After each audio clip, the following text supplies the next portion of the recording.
Ferry Irwandi aman, polisi sebut TNI tak bisa laporkan dugaan pencemaran nama baik.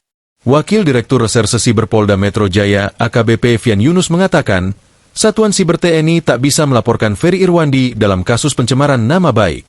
Hal tersebut tertuang dalam Undang-Undang Informasi dan Transaksi Elektronik (UU ITE) setelah adanya putusan Mahkamah Konstitusi (MK) nomor 105 PUXXI 2024.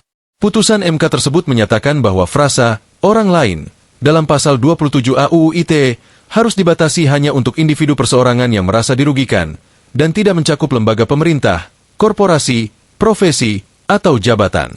Kan menurut MK, Mahkamah Konstitusi, institusi nggak bisa melaporkan, harus pribadi kalau pencemaran nama baik, ujar Fian saat ditemui di gedung promoter Polda Metro Jaya, Selasa, 9 September 2025. Maka dari itu, Komandan Satuan Siber dan Satsiber TNI Brigadir Jenderal Juinta Omboh pada Senin, 8 September 2025, berkonsultasi ke Polda Metro Jaya terkait hal tersebut. Beliau kan mau melaporkan terkait dengan Ferry Irwandi, kata Fian.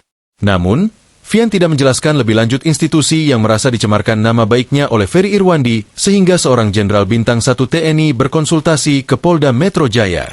Institusi ya, ucap dia. Diberitakan sebelumnya, sejumlah Jenderal Tentara Nasional Indonesia, TNI, melakukan konsultasi hukum dengan Polda Metro Jaya pada Senin, 8 September 2025.